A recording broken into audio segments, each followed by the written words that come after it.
How about if I just start at the beginning? you could be honest. Because you know what? They have the sweat equity that went into that memory that they're making with their friends and family. And that's what's important with this. And that's what the I Am Real world's about. Well, that's a great question. You know, one of the best things about a spring food plot is you get a second chance if it fails. Chasing Giants with Don Higgins. Brought to you by buyafarm.com, your source for farm, recreational properties, rural homes, and more.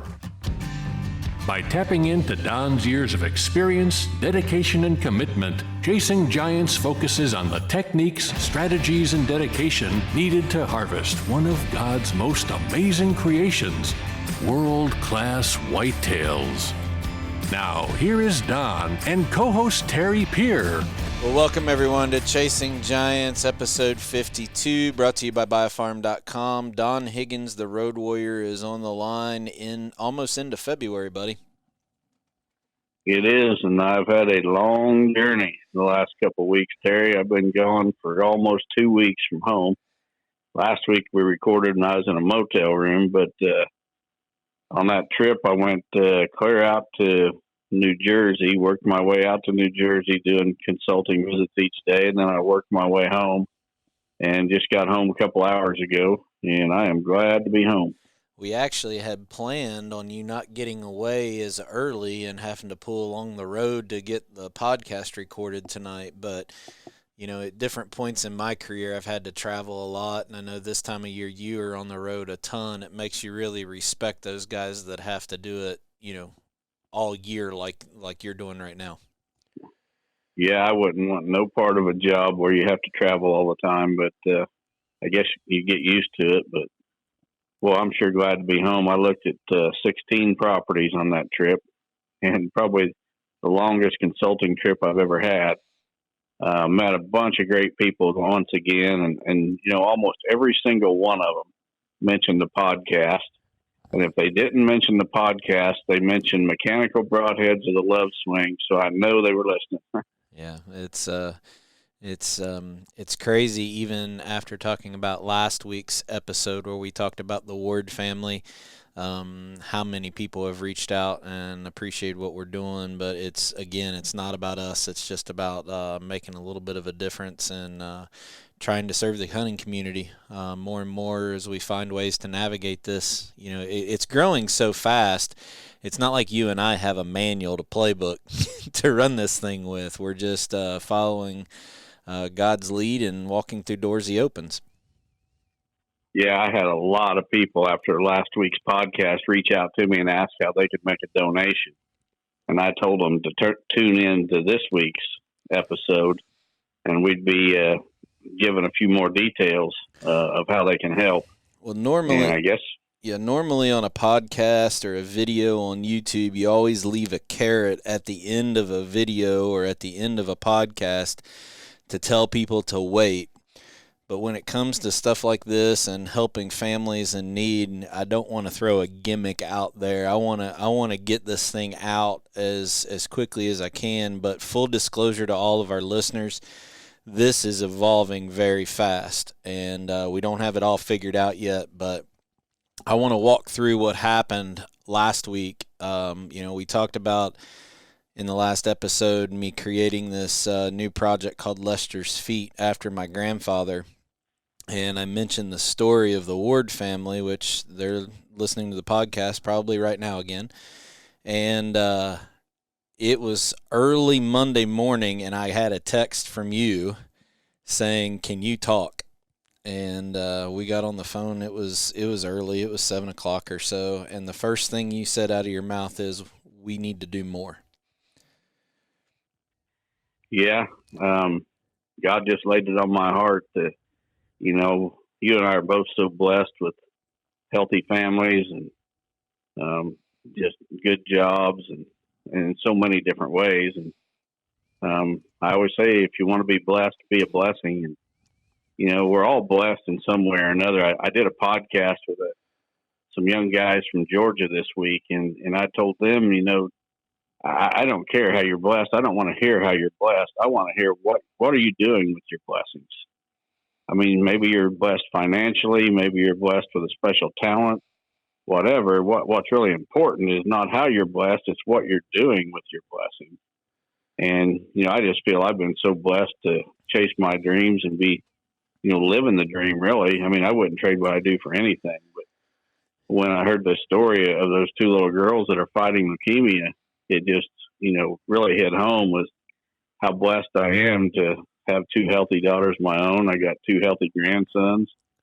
My wife and I are healthy. Both my parents are still alive and healthy. And health is something that you have a tendency to take for granted. And then you see someone struggle and you feel for them so much. Well, I got to talk with the Ward family a little bit on and off through the week, and just super people. And actually they were very hesitant in wanting the help, but we're going to help them anyway. Before we get into kind of what Don and I are planning as far as the next step in raising funds and trying to help the Ward family, I want to tell the listeners a little bit about what our vision is. And our vision is to make it bigger and more of a blessing to families beyond the Ward family. That's our first project. That's the first kind of outlet that we want to assist in. That's the kind of where our focus is right now, but we don't want to stop there. We've talked about how to structure different opportunities to help people, and kind of talked about some of the things that we've heard in the past that maybe didn't go right. So as of right now, it's all subject to change, but Dawn and I, through some of this stuff that we're going to talk about here in a little bit, our vision is to help multiple families, multiple situations, and continue to be a blessing to people. And kind of our idea is when there's a need, we want to pay for that need. We don't want to walk up and hand somebody some cash and, say, see you later. We want to actually pay the bill directly or pay for whatever they need directly. And I think what hopefully that will do will give some assurance to the people participating or donating that the need is actually being met. So there's still a lot to be done with Lester's Feet and forming the full 503c and getting all of that stuff done. But we have some very great friends that have stepped up and really helped us navigate this stuff through the week. And you mentioned something just a second ago, Don. It's you said anything you can to be a blessing, and it might not always be money. You had a voicemail that got sent to your phone from a gentleman in Indiana, and you forwarded it to me. And I called the guy a little bit later, and he flat out said, he goes, I don't have a lot of money, but he said, I haul lumber, and the company that I haul lumber for, they throw away pallet after pallet after pallet of wood that I want to give to you to make the stuff for Lester's Feet. So with just one phone call, he reached out. He's using a blessing that he has in his life that's eventually going to help these families. So it shouldn't be an excuse that if you don't have the financial funds that you can't find ways to help. Yeah, for sure. And we're all blessed in different ways, and some of us are blessed with talents, whatever it may be. You can find a way to use that to help others. Yeah. And that's what we're doing here. And, our phone call on Monday, you got the ball rolling with the podcast, and it just kind of grew all week. Tell everybody what the first thing you told me was that you wanted to do. Well, I'm going to donate a hunt on my farm. We're going to have a raffle. We're going to sell raffle tickets. And, it's grown since we started the whole thing. But yeah, the first conversation, you said, I want to have a hunt on my home farm for somebody to either do a raffle, an auction. We didn't know at the time which way we were going to go, but somebody is going to get the chance to hunt, and it's going to be with us. It's not going to be go sit in a tree stand. That's not the vision that you have. No, and I'm going to buy the person's non-resident. If they're not a resident of Illinois, I'm going to buy their non-resident hunting license, their meals, probably Some of them will be ate right at my table in my house. Yeah, I'm going to be with you. I'm going to film the hunt. If we get a buck down, we'll put that. We'll edit that hunt. It'll be shown on the Chasing Giants YouTube channel. Terry's going to be there when the hunt takes place. We're going to record an episode of Chasing Giants podcast, and the winner will be there on that podcast, kind of talking about his experience. But that's just one prize. I mean, that was just the first thing I threw out. That was the first thing, and I was like, "Oh yeah, that's great." Well, then I think I got in the truck and I started driving to work, and about 5 minutes later, I called you back and I said, "You know what? Let's do this. I'm gonna donate a velvet hunt opening weekend of Kentucky archery season." So, getting a chance to chase velvet deer is a pretty rare experience. So somebody's going to come, and you're going to come. You said you would come down. So both of these hunts, the one on your farm will probably be either in late October, very end of October, or late season, where we'll both be there to spend time with you. There's going to be an opening weekend of September Kentucky archery season where you're going to come down here, and we're going to spend time with a different person. Yep. And I said, I complain about all these turkeys. I'm not for sure yet. I have to look at schedules and what softball is. We might even do a turkey hunt on my place, and you guys can help me with some of my turkey problems. And then you threw out another one with sponsors. It just kept growing and growing and growing. Well, then I got the idea. I'll donate a free attendance at the Whitetail Master Course, and to even make it better, whoever wins that free attendance at the Whitetail Master Course, I'm going to have them come a day early. And then just them and I, and if you're available too, Terry, one-on-one or the three of us, we're going to spend a day scouting, shed antler hunting and things like that. And then the next day will be the Master Course. Yep. So that's going to be another item raffled off. And then I reached out to all the sponsors of Chasing Giants, and I think just about every one of them has donated something. So, in other words, if you enter this raffle, there's all kinds of things you could win, from a hunt at my place, hunt at Terry's, the Whitetail Master Course, and day of scouting, and then all kinds of different products. So, when you buy that raffle ticket, there's going to be several opportunities to win. And we'll be full. We'll have full disclosure of these hunts. There's going to be. This is not going to be necessarily a management hunt. Now, on your farm, there might be a buck that you don't want shot, but this isn't. Or two. Yeah. It's going to be a little bit different on my farm. But we'll be fully transparent with the kind of the parameters of not only timing, how it's gonna work with the raffle. It's going to be an online raffle. We're still trying to figure out. I'm dealing with gaming laws because it's technically raffles are gambling, I guess. So we're still navigating this, but basically we'll be able to create a graphic that has a list of all these different things in, and you're gonna go online and you're gonna buy 1 or 50 raffle tickets. And we're going to start at the top and just start drawing names and go down, and then have the hunts at the very end. And we might do a live video to pull names. We might call winners from the podcast. We don't know yet. We're still working on that. But you're going to have a chance in the 2021 season to share a table with Don and I and spend some time, but hunt both of our farms. At this point, I don't even care if I shoot a buck on my home farm this year. If I can give up whatever you want to shoot for a chance to help a family, that's what I'm going to do. So I think this is a great opportunity to serve the hunting community and continue to meet just fantastic people. These hunting forums and pages online, seems like they're a bunch of just Stephen A. Smith personalities that just want to argue, and they overshadow the thousands and thousands of outdoorsmen and women out there that are just fantastic people that hopefully we'll get to meet. Yeah, so all you folks that have reached out to Terry and I and want to donate financially, just hold on and continue to tune in to Chasing Giants each week. And as we get the details of this wrapped up, we'll release them, and you guys can use your financial contribution just to buy raffle tickets, and that'd be a huge help with a chance to win something in return. And as Terry said, we want Chasing Giants to be a light in the hunting industry.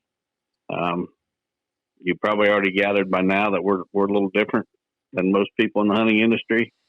We're looking out for you, and we're going to look out for the less fortunate among us as well.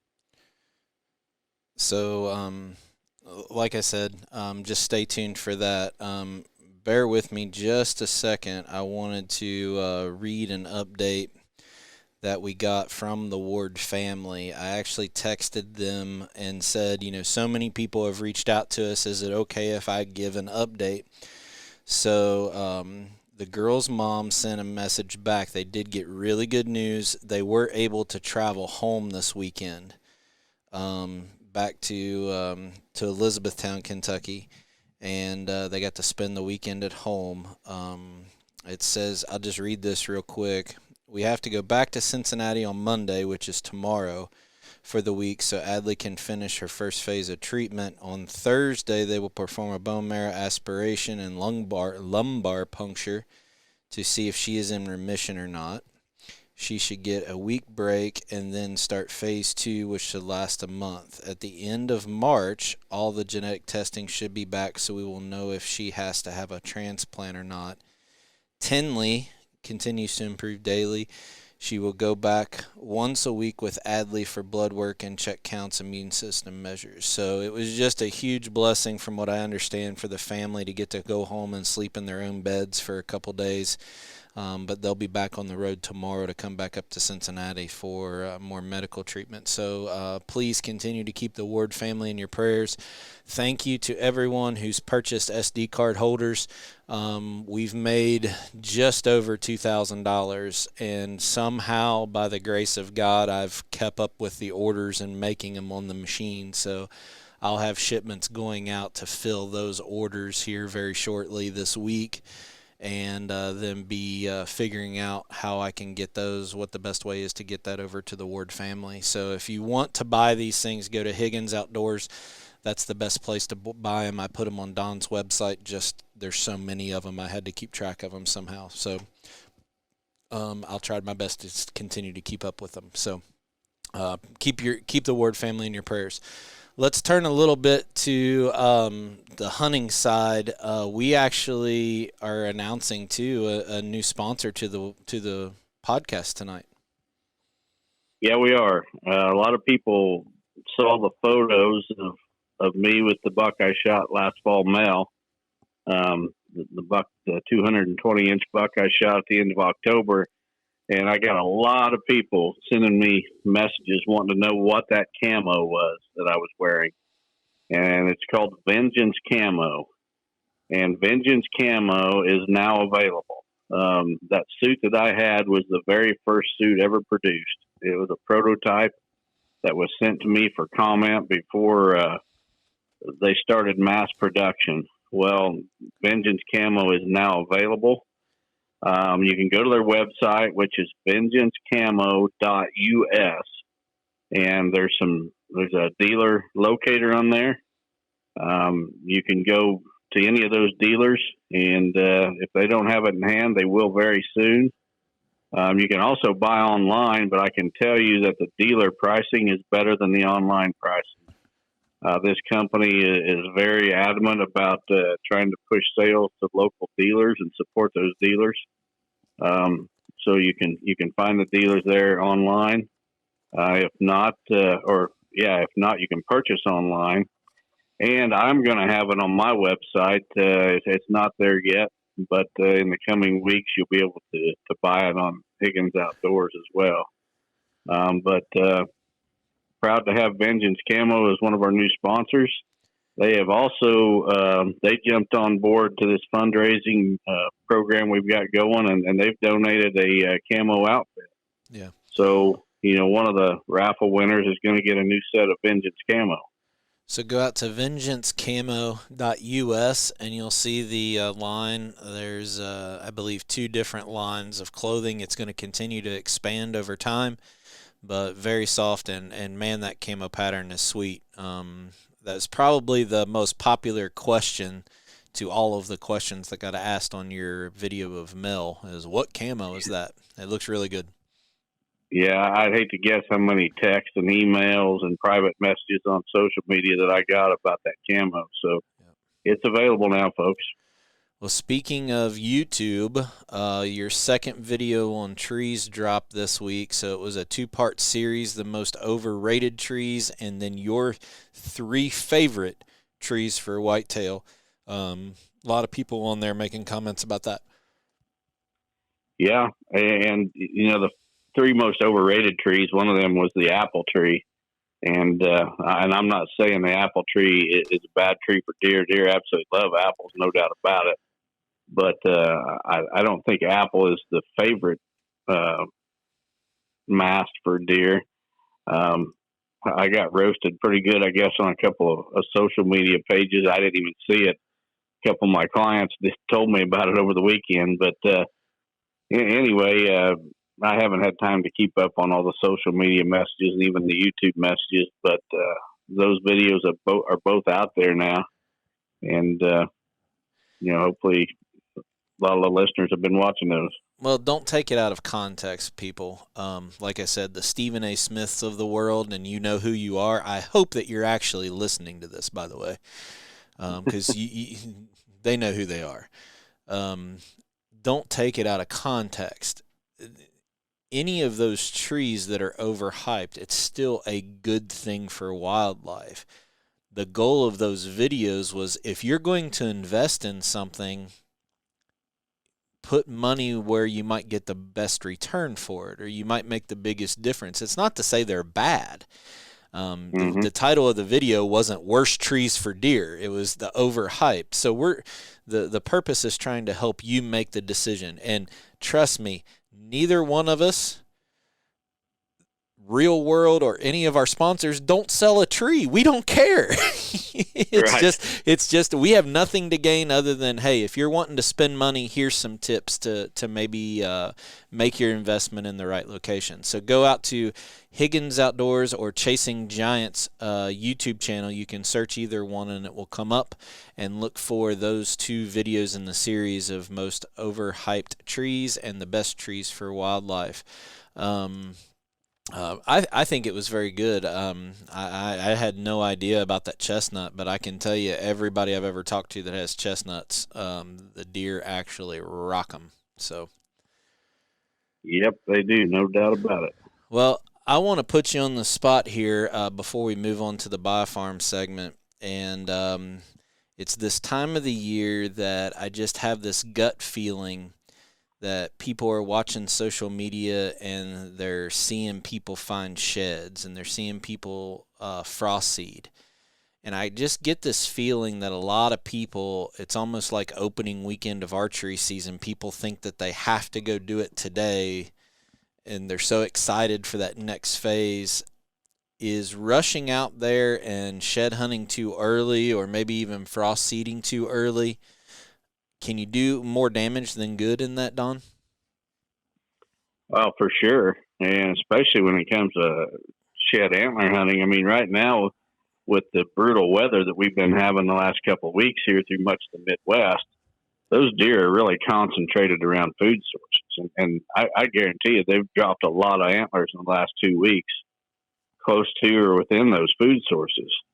And everybody wants to get out there and find those antlers. But, on my farm, I have not stepped foot around those food sources. And, yeah, I've been gone out of state. But even now that I'm home, I'm staying away, because those deer need that food right now. And the last thing I want to do is bump them off of there and have them run across, a mile of open country to the next woods, and expend all that energy doing so. I want to just let them be as unpressured as possible right there close to the food. So, you go in too early and you can actually not only cause those deer extra stress. But when you run them off, well, then they're losing their antlers, who knows where, a mile away or more, any that may still be carrying. So you can do some real damage, for the health of the deer, at a time where they're under the most stress, just by going in there and bumping them. Yeah, even though they might come back, that they might drop it on the neighbor's farm, and you never see those antlers then. Right. Jonathan and I went in to fill the feeder, and I noticed that there was enough snow on the ground when last time we went in to fill the feeder, that there was enough snow that I could see a little bit of blood that had dropped, and we kind of made a quick walk, maybe a 50-yard kind of circle around the feeder, but we got out of there. I know some people are going to say that they can, drive the four-wheeler up and back the ridges and find them or whatever, but every property is going to be a little different, and just be careful. If you're putting intrusion and pressure on that farm right now, it can do just as much damage as you going in at the wrong time on early season. Let's talk about frost seeding a little bit, because frost seeding, it's actually time in the southern states, but we still got plenty of time as we get through the Midwest and up north, don't we?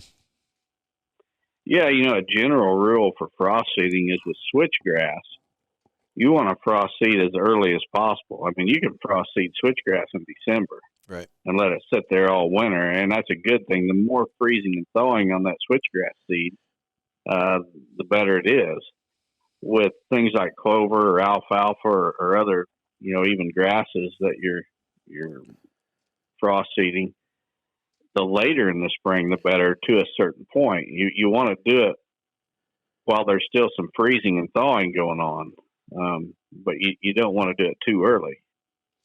So, yeah, Dwayne Hopkins gave us a rule of thumb, and correct me if I'm wrong on this, but you can frost seed, technically frost seed as late if you walk across the plot and the mud or the soft ground comes up to the side of the sole of your boot, you're still good. If you sink and that stuff comes up around the side of your boot, it's too late. Don't frost seed. Wait till firm up and a little bit later in the year if you missed your window. I think I got that right. Mm-hmm. Yeah, you did. When you start walking across that mud and it's sticking to your boots and you're picking it up, it's too late at that point. You need to do it while the ground's still solid. So we got plenty of time. People, be patient. And the biggest thing is it comes back down to minimizing that intrusion on that property. As excited as we are about going out and trying to find sheds. So I was talking to my taxidermist this week, and he asked a question that he wants me to ask you, and I haven't prepped you on this. This is going to be on the fly. So he runs a lot of trail cameras and sees a lot of deer like most taxidermists do. And his question comes down to when a buck sheds. So we all know that these bucks, I think we even talked about it a couple weeks ago on a podcast where, a buck might drop early or late. Remind us, does a buck that carries his antlers late into the year, does he normally drop around the same time of the year, or is that just due to the weather and testosterone dropping? Is there any yearly pattern to when he drops? Well, for the most part, no. There's just too many factors that go into it, and stress is one of them. And that's why I said earlier that I'm sure in the last 2 weeks with the weather we've had here in the Midwest, a lot of antlers hit the ground in the last 2 weeks.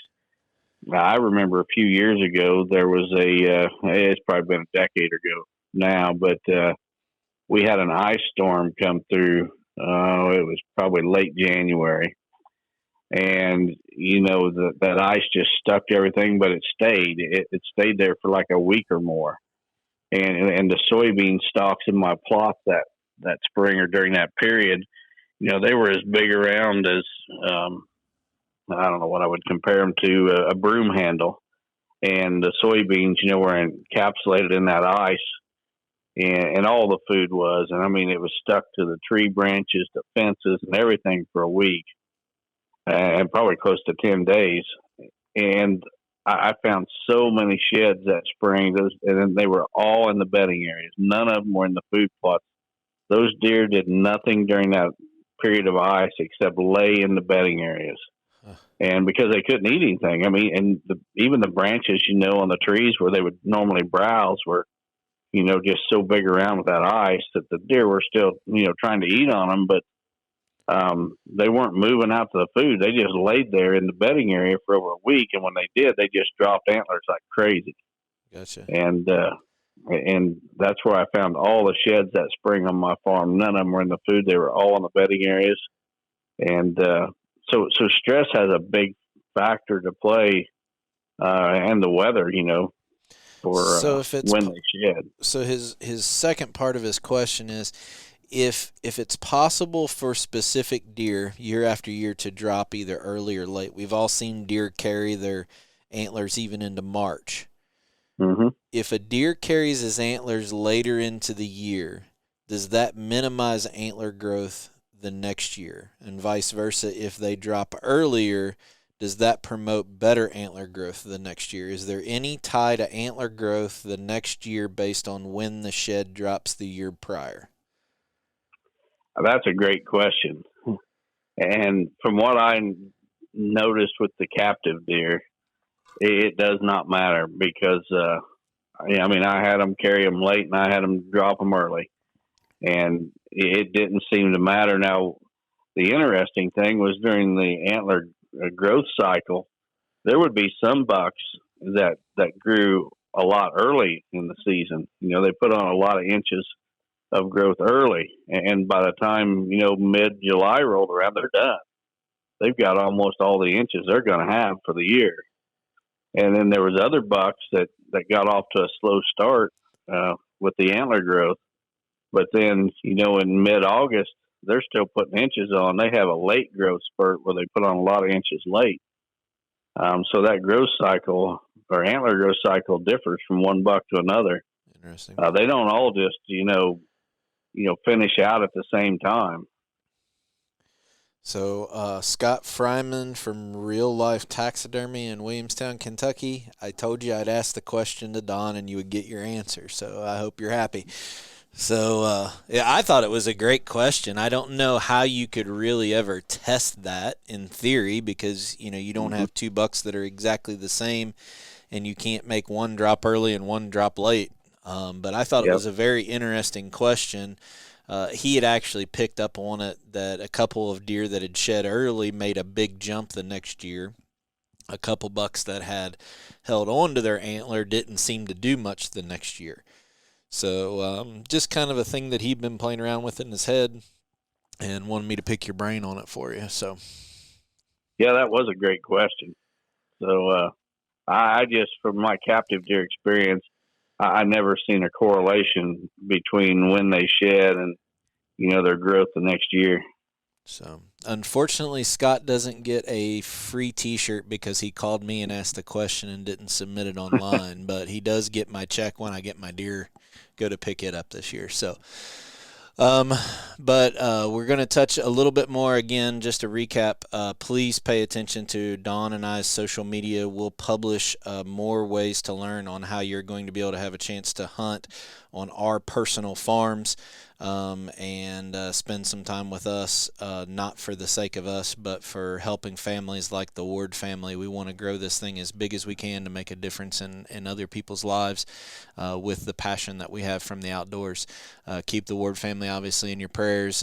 Go out and check out vengeancecamo.us if you want to check out the new camo.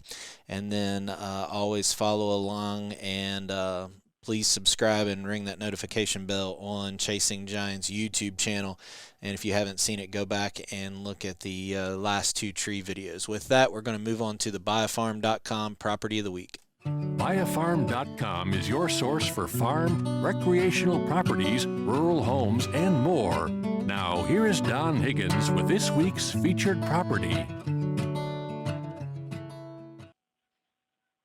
Okay, this week's featured property is 40 acres in Wayne County, Illinois. It's a all wooded property. It's located just east of Fairfield. There's easy access to the property, and it's just a few minutes from town. Basically, this property is a blank canvas for the habitat manager to develop. There's flat areas that could be cleared for plots, and the timber could be cut to create bedding thickets and such. This would be a perfect property for the first-time buyer. It's a small property, just 40 acres. So it's not going to, cost as much as a lot of other properties. A guy could buy this, develop it, and a few years down the road, flip it and buy a bigger property, which is exactly the reason that we're featuring it this week. So if you're interested in this 40-acre property in Wayne County, you can call Agent Shirley Bailey. Shirley's phone number is 618-919-1010, and she'd be glad to show you this piece. Don, I want to talk for just a little bit about, we have a lot of out-of-state listeners that we know Buy a Farm is getting phone calls from those listeners that might be looking for property to hunt in Illinois. As a out-of-state person, say I wanted to own a tract of ground to come in. We want to make sure just people understand just kind of let's go back over the mineral rights. I think that's a big misunderstanding or just a lack of knowledge from listeners when, even though this one's not in the listing, when they're scrolling through the Buy a Farm website, or they see mineral rights included or does not include mineral rights, what does that mean as a potential buyer? Well, mineral rights includes what's below the surface, so things like coal, natural gas, oil. So if it says mineral rights not included, potentially there could be, say, an oil well on the property, where the oil company has a lease, and they've got the right to come onto the property and maintain those wells, and they get the income from those wells. If mineral rights are included, the landowner may get a share of that oil well or the proceeds that come in from that particular well. So you want to be very mindful if you're looking for a property and do your homework and find out if the mineral rights come with it or if those have already been sold to someone else, which is fairly common. It's not necessarily a bad thing. You just need to know the scope of it so it's not a surprise later, right? Right. So I know. And go ahead, Terry. I was just, it's hard for, we don't have, that I know of, we don't see it in listings around where I live where it says mineral rights very often. So I know it's just a question that some people ask all the time, and it's been a while since we touched on it. I wanted to circle back. Yeah, and I was going to throw out that I get a lot of people contacting me looking for a hunting lease in Illinois. And folks, I'm telling you, it is extremely difficult to find property to lease in Illinois. And if I find one and it amounts to anything, I'm leasing. So I'm not saying it's impossible. I'm telling you, it is very, very, very difficult. And you can actually buy a smaller property like this one that we featured on this episode, and you can make that payment and be getting some equity build up instead of just paying a lease where it's really a dead end where that money's gone. You write your check for the lease, and at the end of the year, you got nothing. Well, at least when you buy a property, you're building up some equity in that property, and that's a much better route. But you can buy property a lot easier than you can lease property in Illinois. Yep. And some of these properties that we showcase on here, it's amazing. It's like $600 or $800 a year property tax. I mean, it's not even, it's less than what your hotel would be if you went out there and stayed for a week. Well, this 40-acre property, that we just featured, if that was, say a person had 20% down and then they made an annual payment for 10, 15, or 20 years, that payment you're making is probably less than what you would pay for a lease. and you own the property. Especially So, when leases are going for 25. What I've seen them go try to get us. I don't know that somebody actually did it. I've seen advertisements or ads for $35 an acre for lease property. It's ridiculous. yeah, and that includes the tillable acreage. And some of those farms, the tillable acres are 80% or more of the farm. Oh, a whole lot. And Yeah. so you're paying for all that where there's no habitat whatsoever. Yeah. And interest rates are really good right now. We don't know where they're going to go. But anyway, we're not real estate experts by any means, but the people at Buy a Farm are. So in this case, Shirley Bailey is the agent for this property, or reach out to them on their Facebook page or buyafarm.com. We appreciate their help. They've been really good to us. And tell them that Chasing Giants sent you. So with that, we talked about 2 tree videos that you had just released. We actually have some good tree questions, I believe, today, don't we? Yeah, I tried to pick questions related to trees, so go ahead and get started on them. The first one's from Brandon Wolf from Rice's Landing, Pennsylvania. Brandon says, "Hey, Don and Terry, big fan of the podcast. I have a 2-part question. My first question is on eastern red cedars. I wanted to start a bedding thicket of red cedars on my property. Is there a certain process I have to perform to promote them seeds to grow? And would you perform this same process for all varieties of trees, not just cedars? My second question is, I was wanting to broadcast soybeans and try to drill corn in with them. Do you think it would grow and perform well? Thanks for the helpful information. Keep the podcast coming. God bless." Okay, Brandon, I'll start with your tree question, and it sounds like that you want to try to grow red cedars from seed. Well, I can tell you an experience that I had many, many years ago. I've heard this story. This is a good one. Terry knows exactly where I'm going with this. When I was just starting the habitat work on my farm, I wanted red cedars growing there too. So I spent one whole fall out collecting seed from cedar trees, and I had like a 5-gallon bucket of this seed that I'd picked off of cedar trees at every opportunity that fall. And once I got it all, I went out there and I just scattered this stuff all over the farm. And you know what? I didn't have a single red cedar tree pop up. Well, what I learned later, as I got more involved in the tree nursery that I owned, what I learned was that cedar tree seed has to go through a specific stratification process. That seed has a coating on it that needs to be removed or the seed won't grow. In nature, what happens a lot of times is the birds will eat that seed, and as they digest it, the enzymes in their digestive system will eat that coating off the seeds, and then the birds will poop it out here and there, and that seed will grow. If you ever notice, under power lines, there's a lot of cedar trees. Well, that's because the birds roosted there and crapped out a cedar seed. Or along fences, the birds roost on the fence and crap out the cedar seeds they've ate, and that seed has been stratified and it'll grow. I'm not 100% familiar with the exact chemical that's needed, but I know when they grow cedar trees in a nursery, they'll take that seed and they'll soak it in some acid, and that acid will eat off that coating, and then the seed will grow. Is the same process needed for all tree seed? I think it's one of your questions. No, it's not. Different tree seed has different stratification processes. Some doesn't require any. Right. But red cedars definitely do. So if he's wanting cedar thicket, he's got to accumulate that seed somewhere.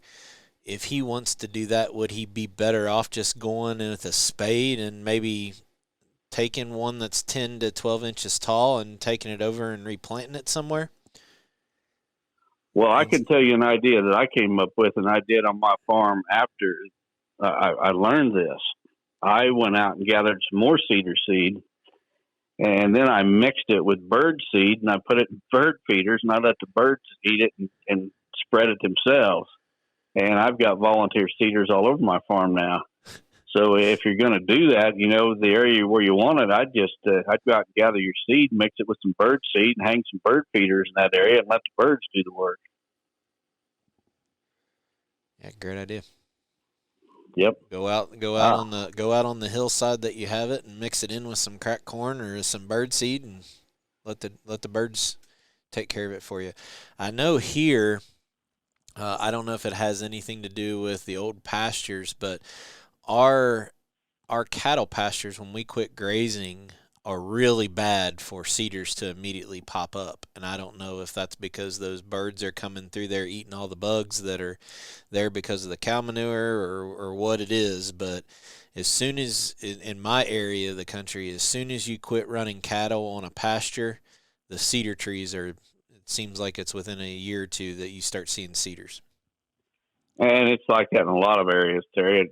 Iowa, Missouri, Kansas, those areas, cedar trees are almost a weed. Yep. And the ranchers just hate them. But I don't know, in your case, it's probably all them turkeys you got eating them seeds and going out there and crapping them out in your field. Very possible. Very, very possible. Yeah. All right, so he had a second part to this question, which is a good one. We actually get asked this question a lot. Yeah, the second question, he's wanting to broadcast soybeans and then drill corn in with it. I strongly discourage that. I know there's guys that mix corn and soybeans, and they claim it's great. I just much prefer to keep them separate. Even if you grow them right next to each other, say you got a 4-row planter and you put beans in 2 of the boxes and corn in the other 2, when you go down and you turn around, you come back, that would give you 4 rows of beans, 4 rows of corn. I would much rather see you do that than trying to grow them, on top of each other. So I'm not saying it can't be done, but neither one will produce like it could if it was grown alone. Well, one of my best friends and my neighbor, Patrick Simpson, does this every year, and he has it down to where he actually has fantastic results with it. Actually, that's what we were doing when I blew my knee. He broadcasts his beans, then he plants corn and on top of it. And I can say I've been right there and seen that the corn actually does better and the beans do good. But for every guy that has good luck with it, I think there's a much larger number of guys who don't have good luck with it. So Patrick grew up on a farm. I don't know what his secret sauce is and the type of ground, but if you're going to do it, I would try a smaller section of it to see what kind of results you have before just diving in and doing a whole plot with it, because I get the other side. I can go across the road and see it look really good with a double crop like that's planted. But then I see all the emails of people that say it didn't work. So just be careful with it. Well, there's also the whole issue of chemicals. I mean, you can't put down a residual that works with corn. It's probably going to kill the beans, and they'll never come up, and vice versa. And then once the crop's up, you got to use chemicals that are compatible with both. So I'm not saying it can't be done, but I don't do it, and I don't encourage anyone else. So. Yep. Leave it at that. We'll leave that to Patrick. Okay, next question comes from Mike Gardner from Lottawanna, Missouri. Hope I said that right. Lake Lottawanna. Okay, whatever. I'm not going to try to help you with it because I'm not going to be able to do any better than you. So Mike knows where he's from. So yeah, Mike Gardner from Missouri. We'll leave it at that. Mike says, "Hello, Don. Thanks again for everything that you are doing both in and out of the whitetail world. I especially appreciate how you're doing things by being gracious, humble, and giving. My question is about cedar thicket removal. On my property in north central Missouri, there are several extremely thick patches of red cedar trees. The limbs start about 6 inches off the ground, intersecting with the next tree, making it dang near, if not impossible, to walk through. There are deer trails that go through some of the patches, but they are not holding any deer. The floor under the cedars is basically a barren wasteland. The thickets represent approximately 15 acres of the 80 and were not present 20 years ago based on satellite images.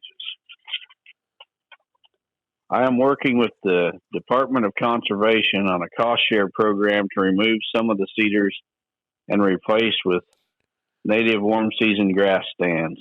Bulldozing, then spraying and planting is an option, but I am concerned about tearing up the topsoil as well as subsequent weed control. Plus, the burn piles would be huge. I'm also considering a technique preferred by another respected whitetail habitat consultant, that is to hire a chainsaw crew to fell the trees, leave them for a year or two, and then use prescribed fire to burn the patch and regenerate native growth. Would love to hear what you think is the best long-term solution to the issue. Thank you for your time and for not being afraid to express your faith. Well, Mike, I can tell you that a lot of times you're going to hear me disagree with other whitetail habitat consultants. No. But in this case, believe it or not, but in this case, I 100% agree with this one, whoever it is. I have no idea who it is, but I 100% agree with them. Go in with a chainsaw, cut those trees, let them dry up, and then do a prescribed fire to burn it. And it's going to be easier to do. It's going to be more cost effective, and what you end up with is going to be every bit as good, if not better, than all the work, hassle, and expense that you're going to have in trying to establish a stand of warm season grasses. So that's definitely the route I would go. Yeah, I mean, going in with a dozer, the possible repercussions of that is just completely destroying that top layer of earth and erosion problems until you get something, reestablished. I don't know how Mike's ground lays. The only problem with that type of strategy where I live is it's so steep. We have big hillsides that the cedars grow on. If I went in and tried to doze off one of those steep hillsides like that, I would lose the whole hill to the bottom in the first big rain. So that strategy would work a whole lot better as long as you could control that fire. Well, I know exactly what Mike's talking about because I've been to north central Missouri and northwestern Missouri especially. I think I've been there 3 times already this winter on consulting trips, and every trip I visited multiple properties. So I've seen these exact type of thickets that he's talking about. And again, I just support cutting them, letting them dry for a couple of years, and then running a fire through, and then let nature take its course with regeneration. Blame it on the turkeys, Mike. That's why you got all these cedars. It's the turkeys. I'm telling you, they're spawned from Satan. Something's pooping out them cedar seeds. I'll get more hate mail from the turkey hunters out there. Well, I'm not a turkey hunter at all, so I'm not even going to touch it. I'll stay out of that one. I got enough battles. So the last question comes from Matt Jaden, and Matt is from De Pere, Wisconsin. He says, "Dear Terry and Don, I have a small parcel of land in northeast Wisconsin that emerald ash borer is taking over. My family is looking into having all of the ash removed before the emerald ash borer kills all of the lumber. If we do this, we don't have a very thick woods anymore. In your opinion, what is the best way to get the woods back for great deer habitat? Are there specific trees that we can replant that won't get eaten by the deer as soon as we plant? Thank you for your time and keep up the great work on the podcast." Well, Matt, essentially those emerald ash borers killing those ash trees is not 100% a bad thing because as those trees die, it lets the sunlight in, and it'd be no different than going in and girdling those trees or timbering those trees or hinge cutting or whatever. It's letting sunlight in, and Mother Nature is going to take over in a hurry. Once that sunlight hits the ground, there'll be all kinds of woody browse sprout up, shrubs, briars, weeds, and it'll eventually become a woods again. But just getting those trees out of there and letting Mother Nature take its course is about as good a process as I can come up with. If the entire woods is ash, you might consider planting some trees, but I don't know of any tree that the deer are just going to totally leave alone. I can tell you that several years ago I had a wood lot on my farm. I didn't have any trees of value. I had a logger come in and just wipe it out. I told him, any tree here worth the gas in your chainsaw, if you want it, you take it. You're not going to make me mad if you take every single tree here. So he came in and took what he wanted, and I went in with some help and spent a couple days with chainsaws, just either girdling or dropping the trees that were left, and just made a mess of the place, really. But when that spring, I came back with a bunch of potted oak trees, and these trees were, anywhere from about 3 foot to 6 foot tall, basically whips. And I planted those. I crawled amongst the fallen treetops, and I would plant those oaks in there. And then I used the plastic tree tube shelters to protect those trees from the deer browse.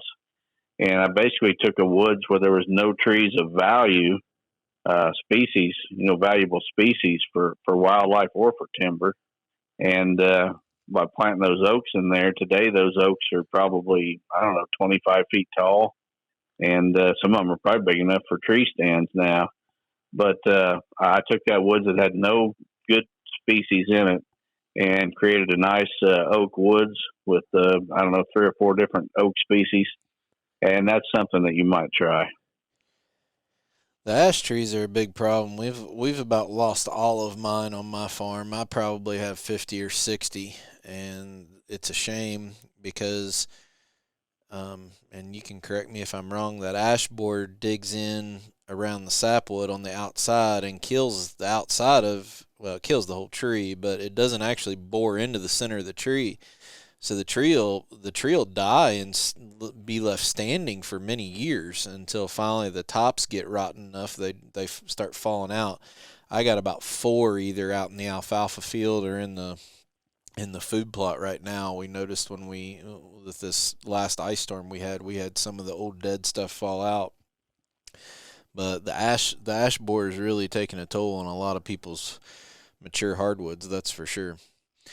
When you said the tree tubes, Don, I've seen, and I don't know much about trees to begin with, but the white tube that I've seen on your property where you plant trees, are those, first explain what those are, and then second, is that to protect the tree from the deer, or does that actually promote the growth of the tree?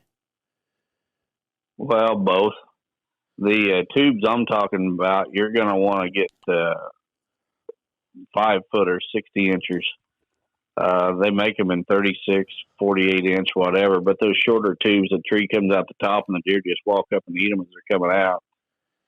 Those taller 5 foot tubes, a lot of times it puts them up high enough where the deer will leave them alone. Not always, but when you do it like I explained within the treetops, it makes it a little bit harder for those deer just to walk right up and start munching them off. But when you plant shorter seedlings, say an 12 to 18 inch, maybe 24 inch sapling, and then you put that tube over it, that seedling is down within the tube where it can't even be seen. And that tube acts as a mini greenhouse. It holds moisture in there and warms up a little quicker in the spring. It protects that tree from deer and other damage. And does it actually protect it from frost when the tree's really small? Well, most of the time it can, for sure. Huh. If you get one of those late frosts in the spring after the trees have budded out, being in that tube will definitely protect it. Huh.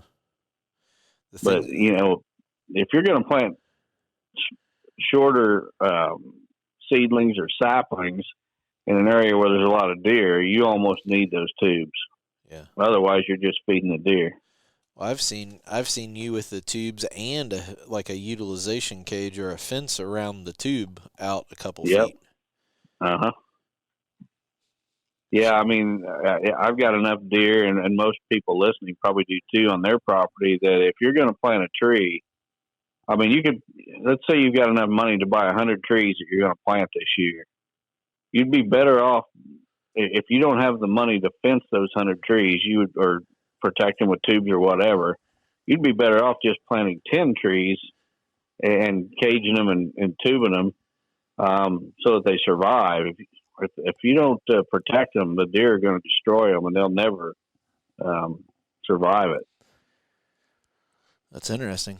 You'll end up with more trees in the end if you invest in the right tools than if you just buy a bunch of trees. So, all right, great question, guys. 3 good questions about trees. So, for sure. All right. So I think that the goal is for you to try to rest up a little bit tomorrow. I've gotten a couple questions about how my back's doing. They put me on oral steroids, and I feel functional. I've slept the last 4 nights, but I do start epidural injections on Thursday, which I'm a little freaked out about, if I'm honest. So we'll see how that goes and try to get me back to a normal shape here as soon as possible. Well, we hope it all goes well. We'll keep you in our prayers, Terry. I appreciate that. So again, we really are humbled by everybody's kind words and people wanting to reach out to help the Ward family. I just got a text message as we were here talking tonight from our good friend Jared Mills over at Midwest Whitetails asking about the Ward family. So for all the Ward family listening to the podcast, the hunting industry is very concerned and keeping you in their prayers and wanting to support you guys. So we're going to do everything we can to rally the troops and try to get not only you guys some help, but also help other families in need. Unfortunately, there's just a lot of people out there that are in similar situations. So please keep them in your prayers. And I don't know of anything else. I'm kind of excited about rifling off a hunt at both of our properties. It's going to be kind of fun, I think. Yeah, I think it will. And we're going to try to make it as special as can be for the winter, with the producing of the hunt and, appearing on an episode of Chasing Giants with you and I. Yep. So I don't know what we're going to do if some guy shows up with a love swing, though, Terry. Yeah.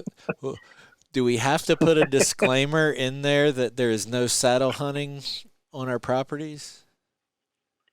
Well, I don't know. It might make for an interesting video. Yeah, I guess. I guess I can sit there in a tree stand and laugh the whole time, but to each their own. Again, we're just making it funny. It's no harm, no foul. So with that, thanks everybody. We appreciate the support.